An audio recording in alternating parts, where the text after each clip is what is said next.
Olá pessoal, tudo bem? Desta vez nós vamos falar de um assunto muito robusto, profundo. Eu acho que eu vou criar um leve probleminha com alguns grupos satânicos, com o pessoal da Wicca, talvez alguns maçons, mas nós temos que anunciar a verdade, né? E espero também trazer profundas reflexões para você, meu irmão, minha irmã, cristão.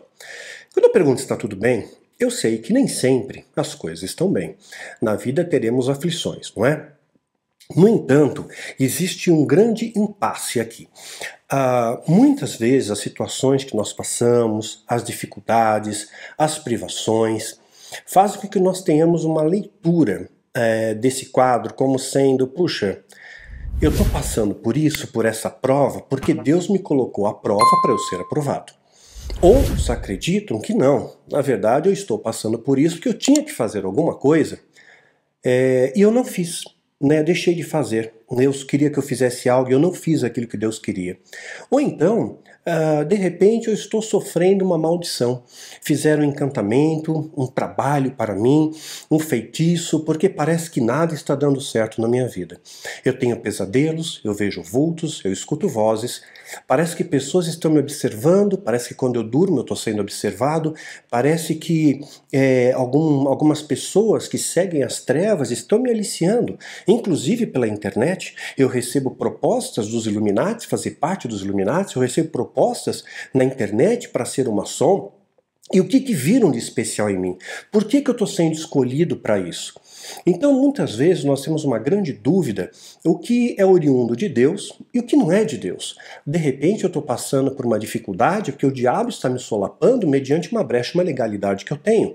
Mas e se eu não sei qual é a legalidade? Né? E será que de repente eu fiz um voto diante de Deus, eu fiz uma promessa e eu não cumpri aquela promessa, eu estou colhendo as consequências daquilo? Ou será que Deus está me castigando, me punindo por eu não estar sendo um bom filho ou uma boa filha? Então esses são pensamentos que permeiam a nossa mente e que muitas vezes tornam a nossa existência mais pesada, mais dificultosa. Esse vídeo nós vamos fazer um convite para você, nós vamos mergulhar em algumas áreas. Imagina que nós vamos explorar uma caverna inexplorada. Nós vamos entrar nessa caverna, vamos nos locais mais fundos dela, nos locais mais profundos dela, nos locais escuros, para que você entenda um pouco de maneira macro tudo isso. Esse vídeo é um convite para você cristão, para você ateu, para você satanista. Sim, assista o vídeo. Para você que é Illuminati, que de repente se filiou aos Illuminati pela internet, assista o vídeo.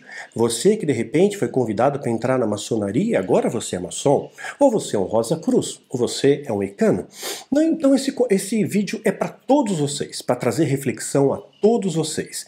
E eu vou mostrar onde é que repousa a verdadeira magia. Eu nunca falei disso em vídeo nenhum, eu nunca entrei nesse aspecto, mas através dessa série de vídeos, provavelmente serão 2, eu quero descortinar para vocês o maior, mais bem elaborado, mais inteligente plano, a estratégia mais sagaz de Satanás para promover o engano. Ele pode promover o engano de uma maneira extraordinária, de uma maneira incrível, muitas vezes muito além da nossa imaginação. Ele enganou até mesmo os anjos, o que ele não fará de nós, não é?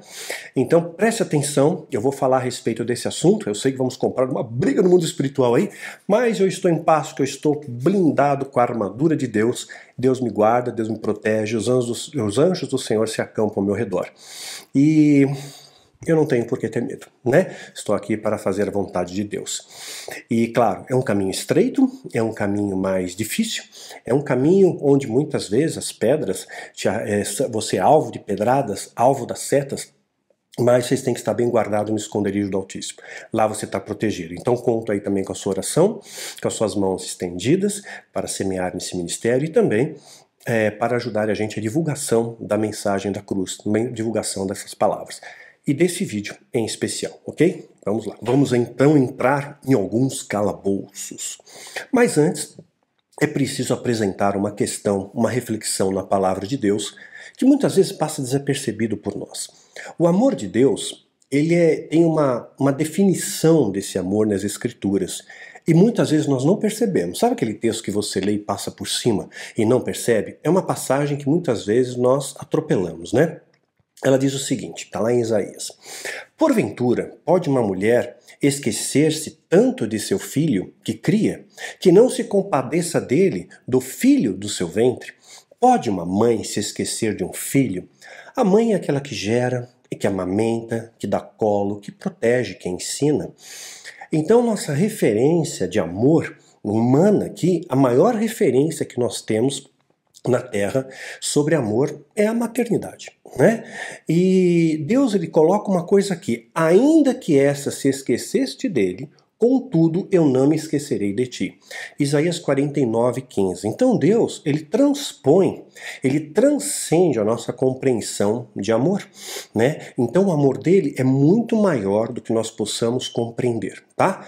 Guarda, arquiva isso. Vamos arquivar algumas informações, tá? Apesar desse amor que Deus tem por nós, o mal, as forças diabólicas, se apresentam diante dos nossos olhos de uma forma muito sedutora.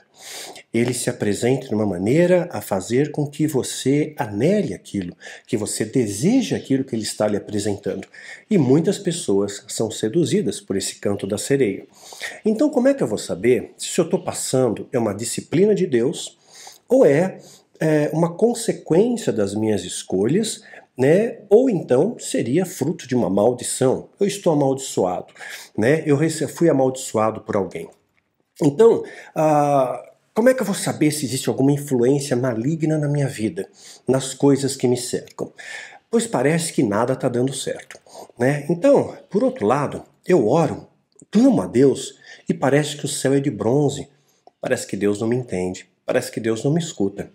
Então vamos estabelecer aqui, tentar estabelecer um limite para essa fronteira que é muito tênue, o que é natural e o que é espiritual. O que vem de Deus e o que não é de Deus. Porque o diabo pode se apresentar com muitas faces, né? Então vamos agora entrar naquela caverna inexplorada.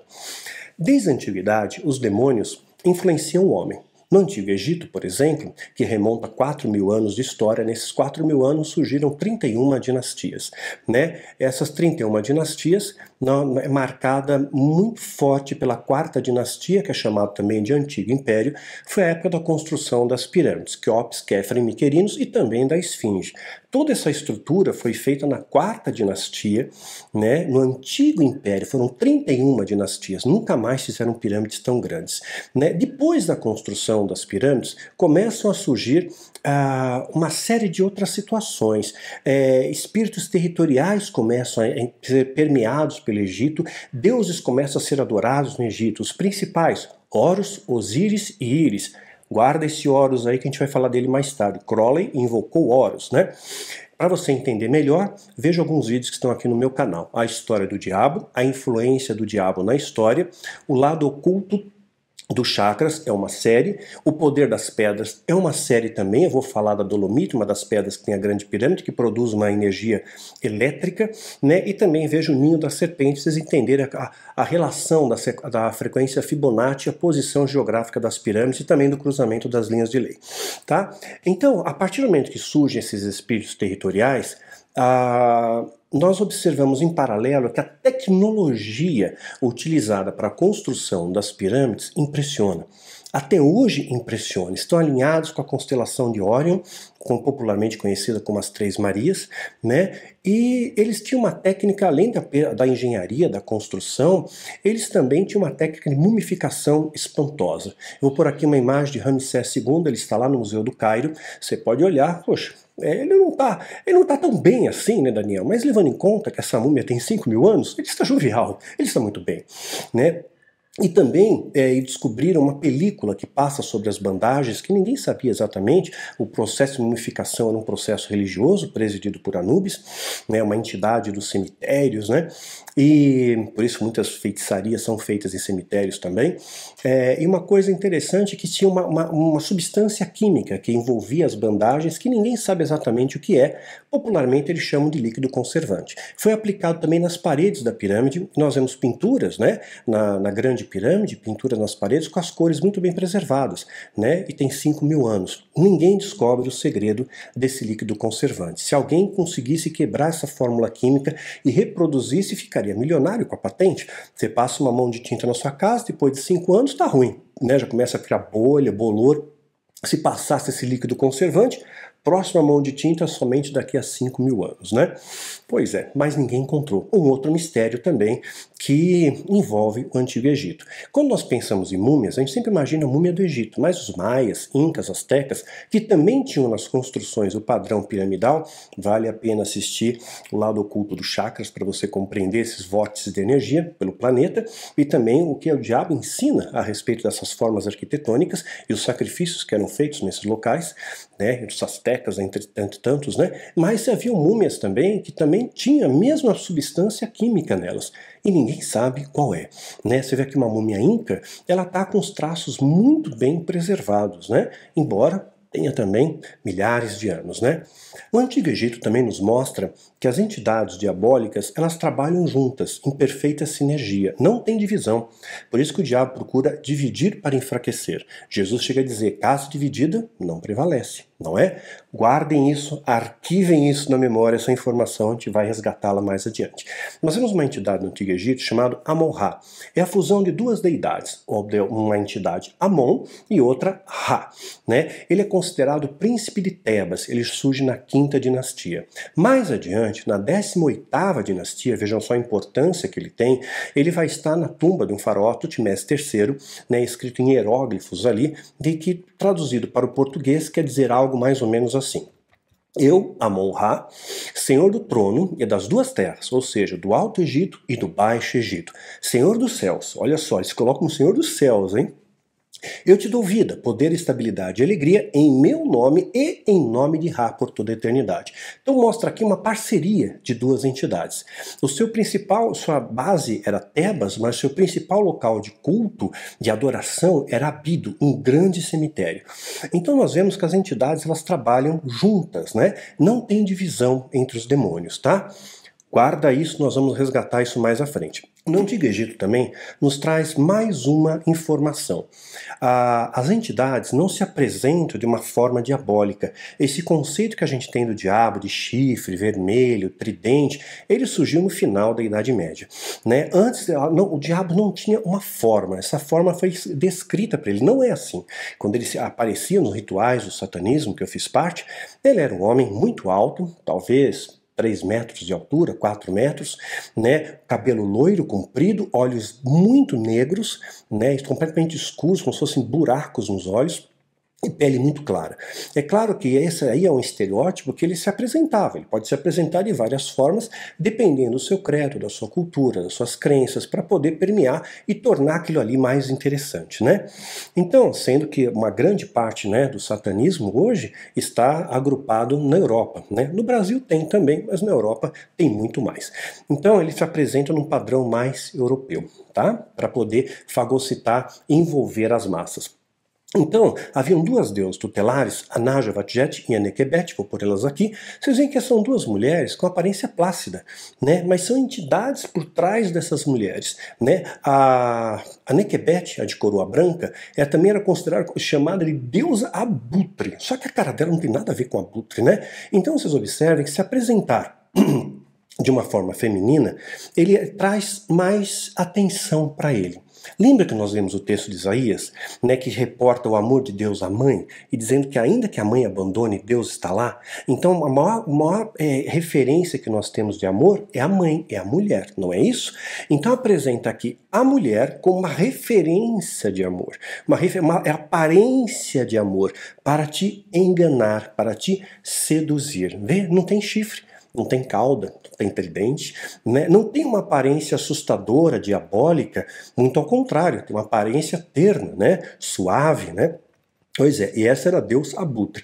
Os hebreus do Antigo Testamento também não tinham uma aparência para o mal, não tinham uma personificação para o mal, né? Para eles, pode observar nas Escrituras, o mesmo Deus que abençoa é um Deus que pune, é um Deus que disciplina. Para eles, então, tudo que não era o Deus hebreu, tudo que não era o Deus hebreu, que era o Deus que eles consideravam único, era abominável, era oposto, era uma representação, né, de oposição, mas eles não tinham ainda uma referência absoluta do mal. Mas eles sabiam que aquilo ali não era bom, mas não era aquilo responsável pelas mazelas deles. Então eles acreditavam que tudo que eles passavam era bênção de Deus ou disciplina de Deus. Você não vai encontrar uma linha no Velho Testamento dizendo porque estamos debaixo da maldição de Mamon, estamos embaixo do ataque de Moloque. Agora os deuses do Egito se agruparam ao nosso redor e todos esses demônios estão nos lascando. Não tem isso, né? Porque eles apenas interpretavam como aquilo é diferente, então não é o meu Deus, né? Não é esse Deus. Então as coisas funcionavam desta forma. No Novo Testamento, por exemplo, quando os filisteus, aí sim, esse conceito foi melhor elaborado, quando os fariseus, falam que Jesus tem parte com Belzebu, né? Belzebu, senhor das moscas, a tradução literal dele, né?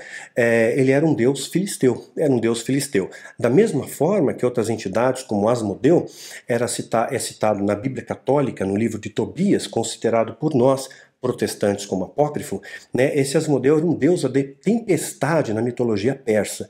Para a alta magia, é deus da luxúria e da corrupção, né? Mas é uma entidade verdadeira. Então, mas os hebreus não conheciam Asmodeu, mas eles já conheciam Belzebu, né? Que era um deus opositor, que causava o mal. Aí a ideia, a personificação do mal, está mais bem ajustada, mais bem elaborada. Os filisteus eram inimigos, um deus filisteu, logo também inimigo. Jesus tem parte com Deus filisteu. Jesus é do mal, né? Entenderam isso? Nada de novo abaixo do sol. Até hoje continuo talvez dizendo que você tem a parte com Belzebu, não é? Atualmente, uma grande parte dos judeus não se preocupa com essa força diabólica, não se preocupa com o mal. Para eles, o maligno já é um derrotado, já é uma força derrotada, né?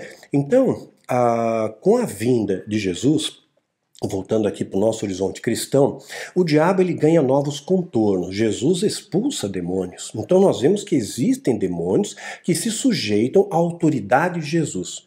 Mas como é que se expulsava demônios antes de Jesus? Pois é, eu tenho um vídeo aqui no meu canal chamado Possessão Demoníaca e Blasfêmia. Dá uma assistida lá, vocês vão entender. Como é que se expulsava demônios antes de Jesus, né?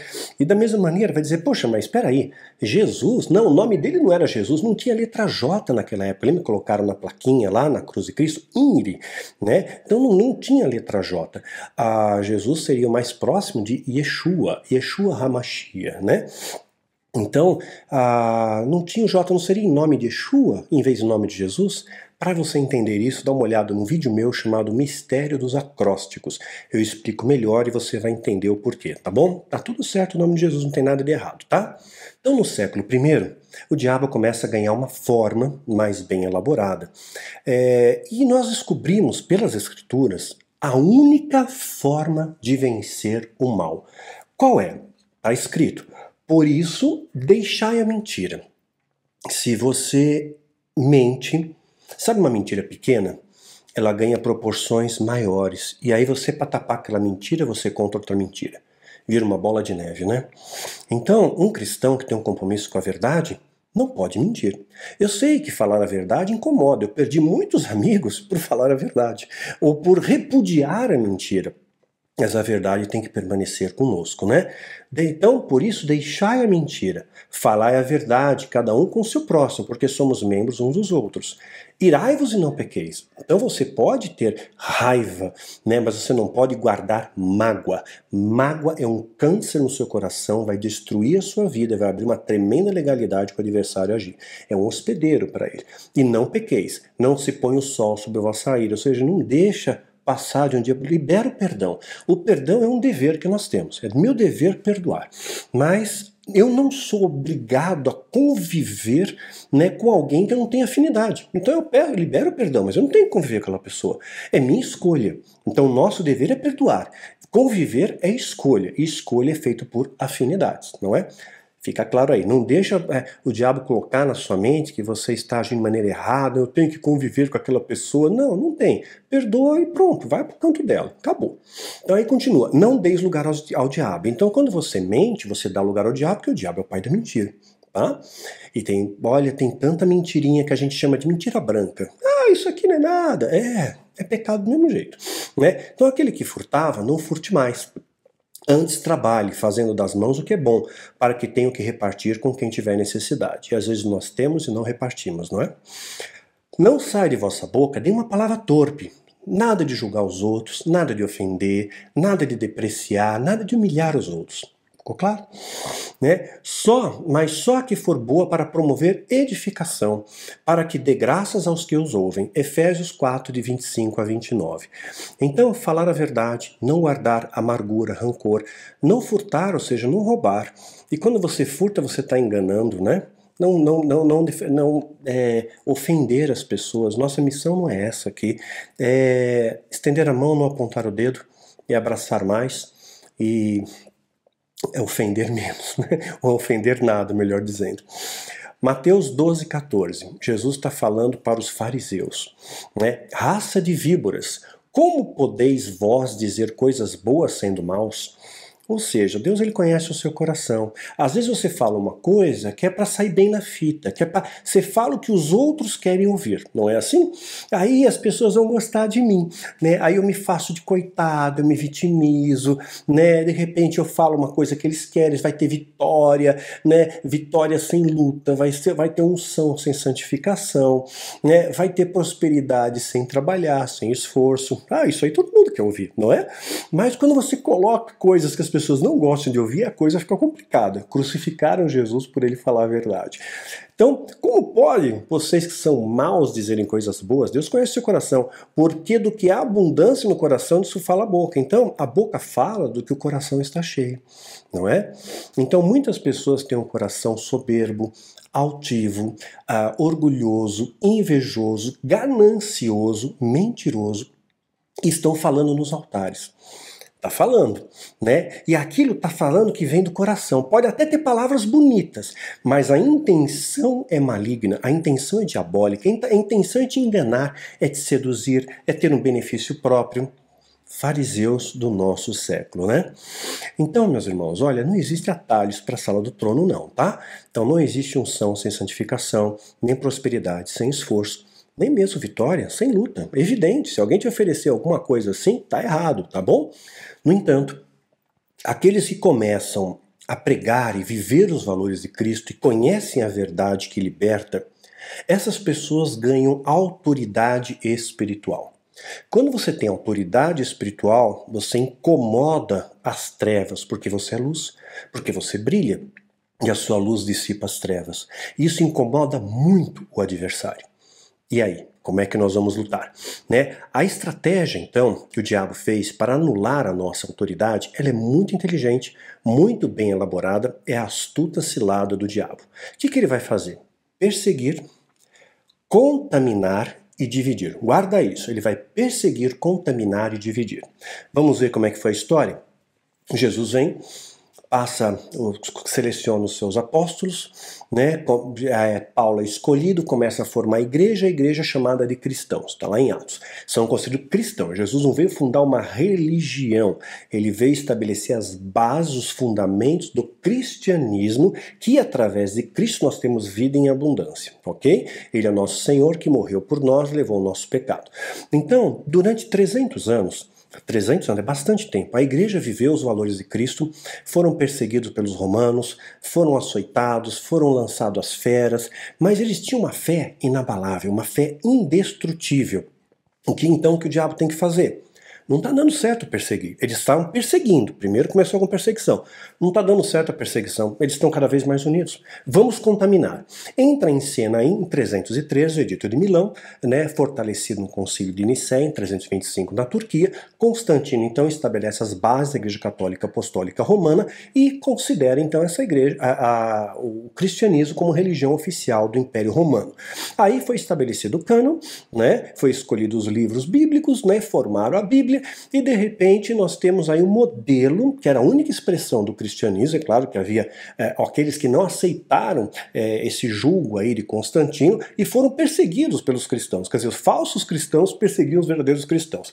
Nada de novo abaixo do sol, né? Aí o que acontece?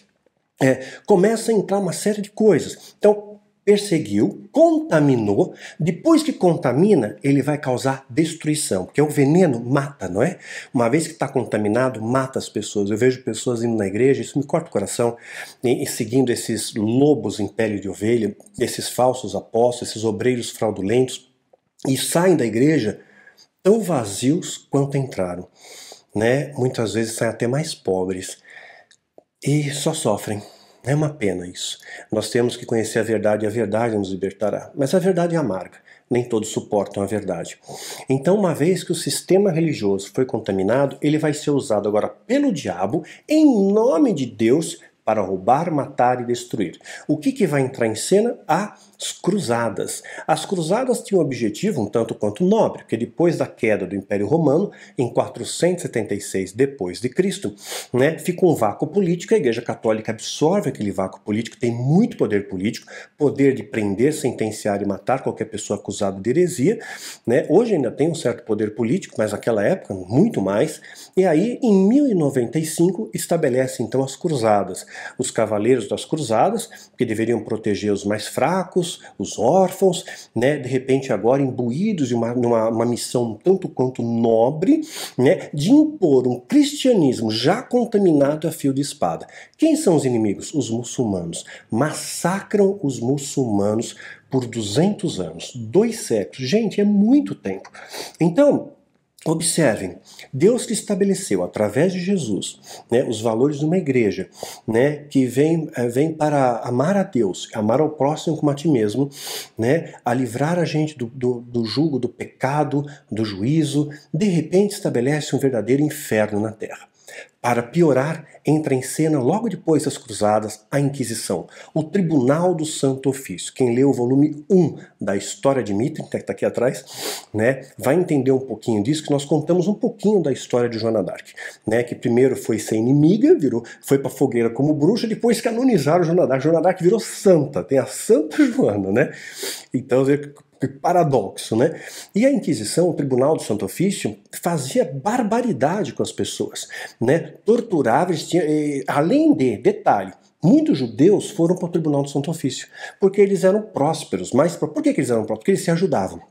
Tá? Se ajudavam. Muitas vezes a gente não se ajuda, né? A gente teria uma vida muito melhor se a gente pudesse ajudar mais uns aos outros. Muitas pessoas pedem dinheiro para pagar contas, né, e tudo mais, né? Eu não tenho. Diante de Deus eu não tenho. O que eu recebo dá para honrar meus compromissos, né? Graças a Deus. Se sobra um pouco eu invisto em vidas, especialmente minhas ovelhas. Se falta eu dobro o joelho. Mas se eu tivesse mais, eu teria um prazer de ajudar outras pessoas, né? Essa é a nossa missão na Terra. Guardem bem o que diz, guardem bem essa série, assista até o final que eu vou explicar muitas coisas aqui. Vamos entrar também nas seitas secretas. Vamos terminar aqui a questão da Inquisição. Então, na Inquisição, o diabo tinha o poder de roubar. Sim, ele roubava. Ele pegava, uma vez que era acusado alguém de bruxaria, condenou um judeu à bruxaria, todos os bens daquele homem, daquela família, eram confiscados pela igreja, né? Então seus bens eram subtraídos, você era torturado, era morto, muitas vezes através do Malleus Maleficarium, vou por aqui, também conhecido como Martelo das Bruxas. Ele foi descrito por 2 frades que obtiveram depoimentos sobre tortura e aí gerou o Malleus Maleficarium, que circulou durante um período. Esse Malleus Maleficarium, ele ficou sendo uma espécie de manual do Tribunal do Santo Ofício para identificar um bruxo. Ele circulou entre 1486 a 1669. Só lembrando que a Inquisição, ela começa através de um Papa, Inocêncio IV. Vou por aqui a cara de inocente dele. Inocêncio IV, em 1252, ele assina um documento chamado a Estirpanda, que deflagra o Tribunal do Santo Ofício. E aí valia tudo. Olha o que diz Jeremias 23:13. Nos profetas de Samaria vi loucura. Profetizavam da parte de Baal, não é o que está acontecendo? E faziam errar meu povo, Israel. Pois é, profetizando da parte de Baal. Vestindo túnicas como bispos, como líderes da igreja, estão servindo a Baal, estão servindo ao diabo, roubando, matando e destruindo. Olha o que o diabo fez. Ele perseguiu, contaminou, E ainda ele vai dividir, porque o próprio sistema católico vai se dividir em duas partes. Uma parte vai para o Oriente e outra para o Ocidente. O Oriente, vai se transformar posteriormente na Igreja Ortodoxa.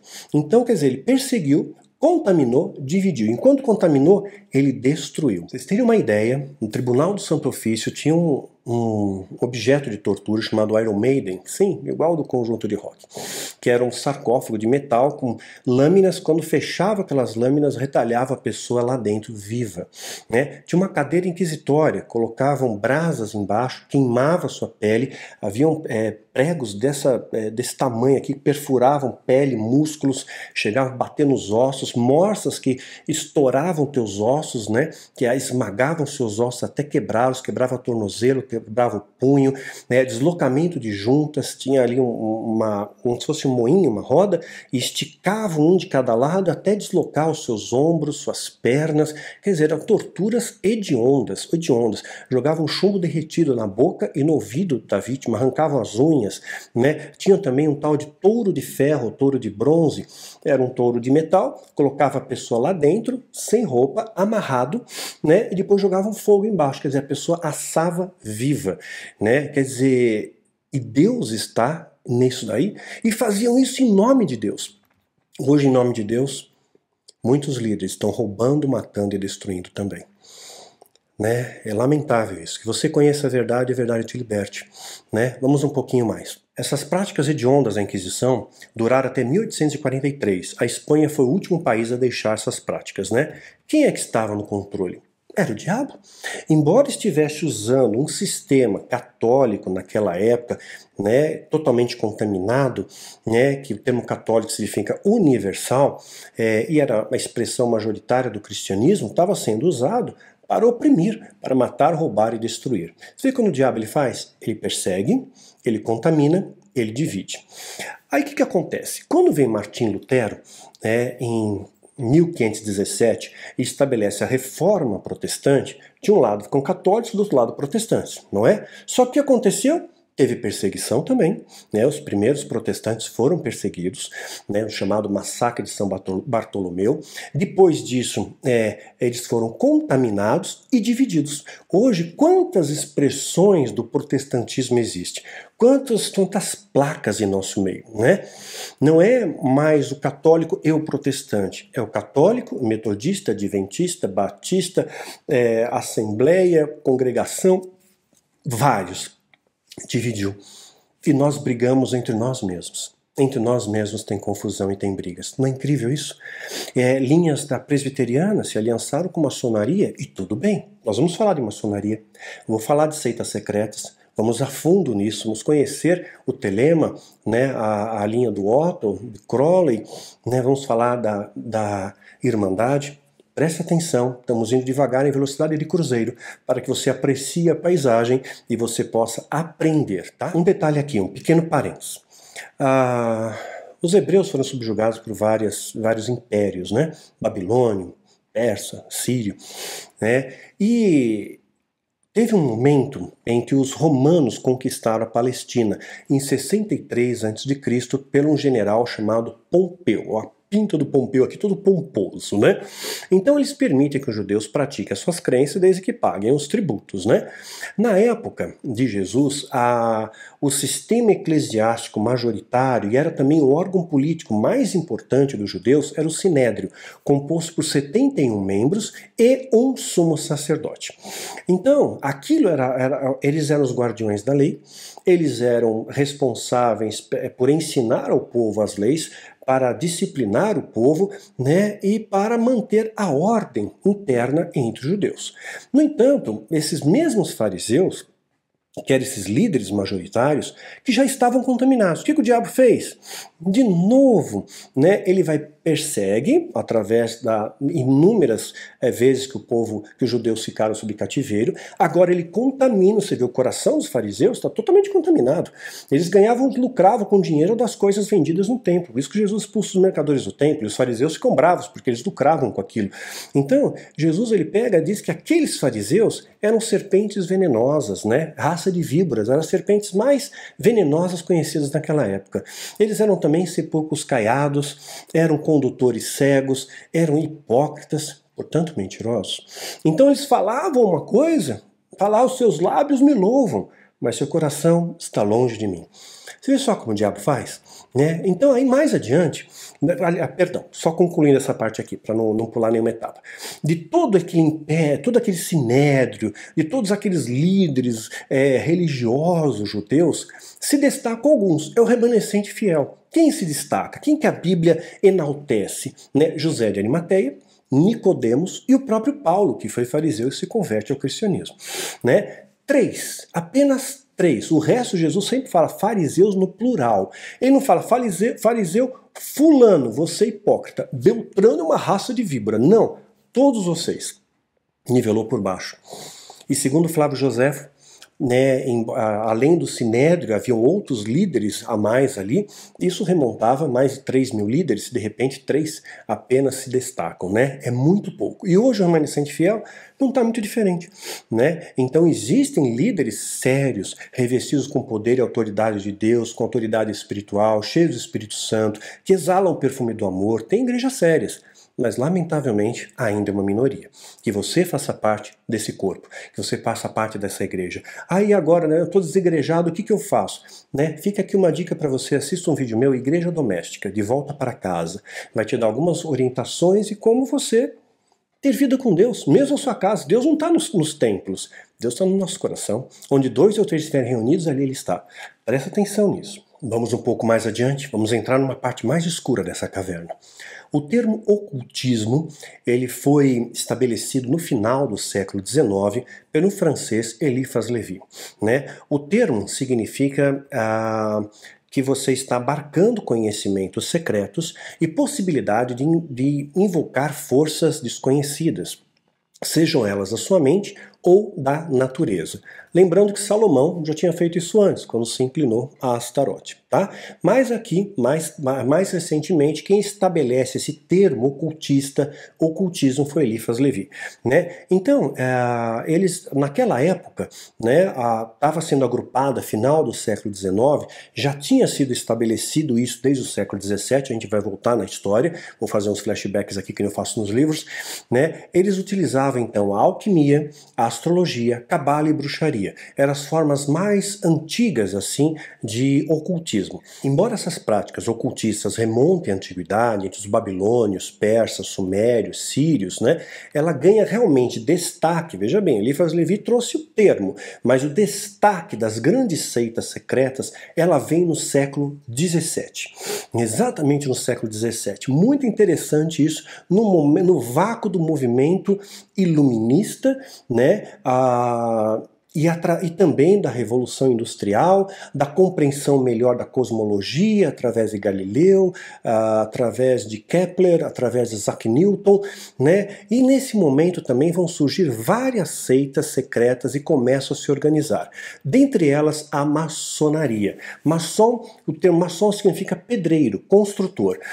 Algumas fontes históricas alegam que esses construtores vieram os mesmos construtores que construíram na Antiguidade, ou na Idade Média, catedrais, castelos e fortalezas.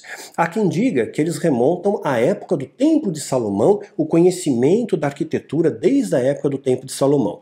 Ainda existem outras linhas que dizem que eles surgiram no Antigo Egito, né, procurando até mesmo explicar, né, algumas práticas maçônicas são muito parecidas com algumas práticas hebreias. Então, supostamente, Moisés, absorto por toda a questão do Egito, acabou ensinando algumas coisas a um seleto grupo de hebreus e nasceu ali as bases da maçonaria. É uma das histórias que fala a respeito, tá bom? Há também quem diga que ela seja oriunda do século XIV, dos Templários na Escócia. O fato é que o critério de seleção hoje em dia não é mais para construtores, né? É aquele símbolo esquadro e compasso, mostra, remete à construção, né? Mas hoje em dia a maçonaria não busca engenheiros, não é um grupo fechado de engenheiros e arquitetos. O que interessa para a maçonaria é o seu poder de influência social, né? Então hoje juízes, advogados, políticos, empresários, líderes religiosos, dentre outros, são aliciados pela maçonaria para fazer parte dessa seita secreta, né, que é exclusivamente masculina, adora uma entidade zoomórfica, né, que é o Baphomet, e os seus rituais, ninguém sabe exatamente o que acontece lá dentro, né? São reuniões secretas. Fica a dica para você ver um livro, você acha em PDF, Do Outro Lado da Luz, tá? Do Outro Lado da Luz. Um mesmo maçom, conta um pouquinho como é Do Outro Lado da Luz. Dica aí, você acha em PDF, tá bom? Já a Ordem Rosa Cruz, eu volto depois para a maçonaria, já a Ordem Rosa Cruz, embora suas raízes remontem ao ano 46 depois de Cristo, em Alexandria, né? E o fato é que no século XVII ela se estabelece com mais força, Rosa Cruz. Entra mais uma vez no vácuo da Reforma Protestante. Ela ganhou, já os Illuminatis, eu vou falar depois melhor do que essa seja, já os Illuminatis, eles vão ganhar forma em 1776, na Baviera, uma parte que hoje faz parte da Alemanha. Acredita-se que a primeira reunião dos Illuminatis ocorreu em uma floresta na Baviera em 1º de março de 1776, onde 5 homens, os líderes majoritários, pentagrama, né, estabelecem as regras e valores dessa nova ordem, né? Com o tempo, o objetivo desse grupo, os Illuminati, especificamente os Illuminati, eles se concentravam influenciar decisões políticas e para mudar também instituições, como a monarquia e a igreja. Eles queriam uma influência ali. Alguns membros dos Illuminati, numa determinada época da história, se juntaram a maçons para aliciar mais membros, né? Eles são próximos ali, tá? Tem um pássaro conhecido como coruja de Minerva, é uma coisa mística, inclusive Lilith tem uma ligação com coruja. Vou pôr aqui uma imagem de Lilith ladeada por corujas. Coruja é uma árvore noturna, símbolo da sabedoria, mas como é árvore noturna, a sabedoria oculta, tá? Então, Minerva é uma deusa romana da sabedoria, de novo sabedoria. Então acabou sendo o seu principal símbolo dos Illuminati, a coruja. Vou pôr aqui uma nota de dólar. Você vê que lá escondidinho tem uma coruja. Colocaram a coruja na nota de dólar. Na base da pirâmide da nota de dólar tem um número em romano. 1776 é o ano, a data que foi fundada a organização Illuminati de uma forma organizada, tá? Na base da pirâmide. Nós também vemos ali no topo o olho que tudo vê, que remonta ao olho de Horus do Antigo Egito, né? E também nós vamos ver ali escrito em latim, Novus Ordo Seclorum, Nova Ordem Mundial. Eu tenho um vídeo meu chamado Novus Ordo Seclorum, dá uma olhada lá que você vai entender melhor também. Então, nesse momento da história, 1700, em torno de 1700 a 1750, foi também fundada a Grande Ordem Fraterna, a Irmandade. Arquiva aí, a Grande Ordem Fraterna, conhecida também como a Irmandade, tá? Então o fato é que essas seitas secretas existem, possuem vários objetivos e anelam o quê? Poder econômico, influência, controle e força. Em busca disso, eles somam conhecimentos ocultos e fazem pactos com entidades para que eles tenham a garantia de êxito nos seus planos, né?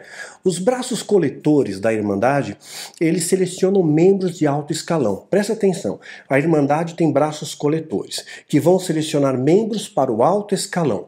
A maioria...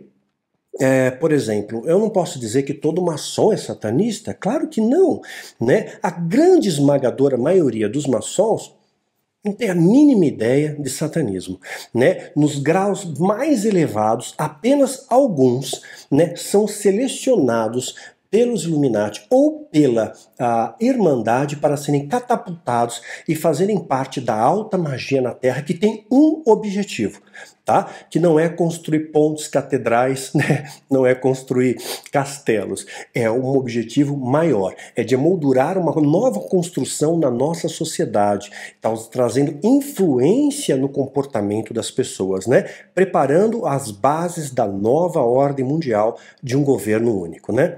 Então a maior parte, né, que está dentro dessa seita, da maçonaria, não tem a mínima ideia disso, né? Então ele pode dizer, não, lá não tem satanismo, não, é só uma seita discreta, a gente tá ali de boa adorando Bafomé, fazendo a seita secreta, mulher não entra e tudo bem, né? Vai tudo de luz, tudo de Deus, tudo bem, mas lá no topo alguma coisa poderá mudar, né? Então diversas outras seitas, entre elas os Templários, Opus Dei, Rosa Cruz, Wicca, inclusive a Ordem Hermética da Aurora Dourada, ou a Otto, Novos Ordo Templi Orientes, né, foi uma organização iniciática, telêmica, né, onde Crowley foi líder por um tempo. Eles também, hoje, atualmente, nesse momento histórico que nós estamos, são braços coletores da Irmandade, já era assim desde a época que eu fazia parte da seita, tá? Então, embora Crowley seja um grande ícone para o satanismo, seja um mago assim reverenciado pela alta magia, eles consideram, por exemplo, Rasputin, né, que teve uma grande influência entre os Romanov, vale a pena ler o tomo 2, a história de Dmitri, uma grande influência dos Romanov, Rasputin, um bruxo, uma mistura de bruxo com padre, mas um bruxo extremamente respeitado pela alta magia, pela sua influência social, pelo seu poder de influência. Tentaram matar ele várias vezes, ele não morria, enfim, tem muitas coisas. Um dos filhos dos Romanov era hemofílico, né? E o Rasputin, pelo telefone, fazia uma prece e o sangue parava de escorrer. Pois é, poderes ocultos ali. E isso ele ganhou a confiança da família imperial, dos Romanov, e trouxe uma grande, profunda influência. Então Rasputin é muito respeitado, Crowley também, tá? Eu vou ter que parar por aqui. Semana que vem a gente vai dar continuidade. Eu vou gravar em ato contínuo, vou estar com a mesma roupa, tá? Em ato contínuo. Não perca, semana que vem nós vamos entrar aqui nessas seitas iniciáticas, vamos conhecer os seus propósitos, seus objetivos, se eles estão permeando as igrejas, qual o objetivo. Meu pastor, ele pode ser pastor e maçom, ele pode ser pastor e satanista, pode ser pastor e Illuminati, eles estão me aliciando pela internet. É de Deus ou não é de Deus? Eu estou passando por uma grande situação complexa, difícil. Será que é castigo de Deus, uma punição, uma legalidade, uma maldição? No próximo vídeo nós vamos trazer essas respostas, tá bom? Te prepara, assiste esse vídeo de novo, absorve as informações, que tudo isso vai ser base para o que nós vamos apresentar na semana que vem. Valeu? Gente, que Deus abençoe grandemente a sua vida, fortaleça a sua fé, ilumine o seu caminho. Beijão no coração de todos, até semana que vem.